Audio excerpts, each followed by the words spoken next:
I got cut from Canada. I had $7 in my pocket. And I always tell that story.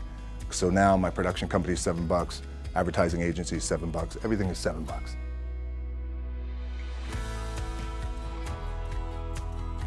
Let me just speak from the heart and really not have anything prepared, but just tell you what's worked for me. And maybe some of the stuff that's worked for me might work for you. Now, currently, presently, as you guys have your goals and ambitions, NBA championship, MVPs in this room, things like that. But then further on down the line, as you guys continue to live your life. The first thing I would just want to say is this idea and this notion that you could be anything you want, and you can accomplish anything you want, right? We hear that. You've heard that from the time you were little boys. You hear that now. You're already incredibly accomplished. You can win an NBA championship, MVP of the league. You could become president. You could become governor. You could be in entertainment. You could do Charles, and you could do Shaq. You could do that. You could do whatever you want to do. You guys know that. The thing that has worked for me is to remember the hard times. And I'm sure you guys all have your processes. And again, I'm going to tell you what's worked for me. So before a big movie comes out, before back in the days when I was wrestling with WWE, a WrestleMania match, anything big that would happen, I would always take a moment and I'd just remind myself,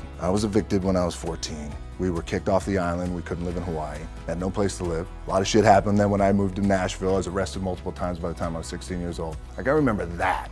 When you're trying to become successful, it's gonna be a rough ride. There's no doubt about that. There's gonna be so many people that doubt you and tell you things are impossible and things can't be done because it's never been done before. They're gonna look at you and tell you it's too hard to do or you don't have the right skill set to do that just because they don't think you can do it. When what you're gonna need to do is get their name and have it written down and exactly what they said, so one day you can give them a note showing that they didn't believe in you when you thought it was impossible, and you turn around and show them that you made it possible because of your hard work, your commitment, and your drive just really rubs it in their face. Because they thought you couldn't do it just because they hadn't seen it done before. That doesn't mean it's impossible. They're the type of people that wishes they could do things and then they just don't. They're the ones that talk the talk but don't walk the walk. When they deny you, you should be able to take that and let it push you further and drive you more because you want to prove them wrong. You want to make sure that they remember telling you that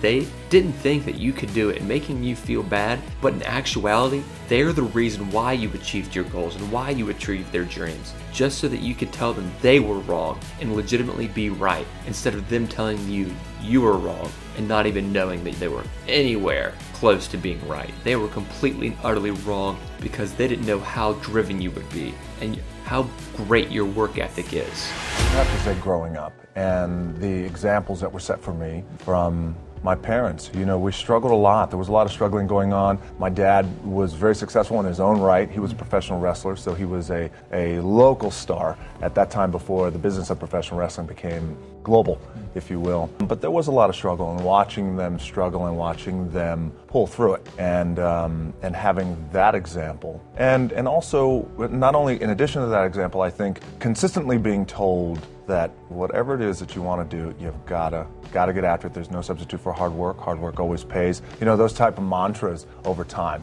Well, I think a good portion of it is, sure, especially while you're growing up, and those are your examples of you know what it's like to get beat down, what it's like to get just in terms of the struggle, what it's like to be evicted out of your apartment, what it's like to have your car repossessed, and watch your parents go through that is I think is defining. And then for me too, I knew I wanted to be something, and it was important to me to be something. It was important to me that I didn't fail. But by the way, and if I did fail, at least what was also important was the lesson. And I didn't realize that until I got older, because you know, when you're in it, you're in the grind, you don't really recognize those things when you're younger, but I could recognize them now and the importance of them now. And just in terms of the drive and the determination, a lot of it was experience too. Get your ass kicked, get back up, and you put the gloves back on and you swing away.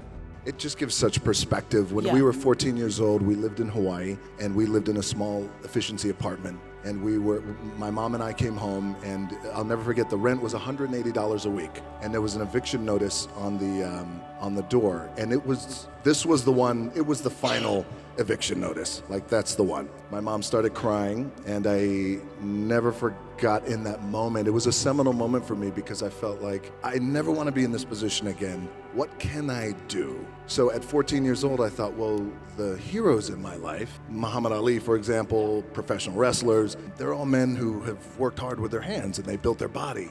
Yes, that's what I'm going to do. I'm going to do what my dad taught me and these other heroes. I'm going to go build my body so we're never evicted again. But being evicted, by the way, has, as you were saying, has not only given me just great perspective, but also great gratitude, but also, and my team and my family, we laugh at it, but I feel this way, like, oh, well, you know, we're a month away from being evicted. I got to go to work. Like, I still have that in my head. You still have that. I still have that in my head, you know, but it keeps you grounded, by the way. That's why the most this and the most that, again, it's wonderful, but the alternative is what I once was. It was a turning point in my career, and it really allowed me to grow, and it really allowed me just to be me and be anchored in with who I am. So when I first started wrestling, the idea was, well, why don't you call yourself Rocky Maivia?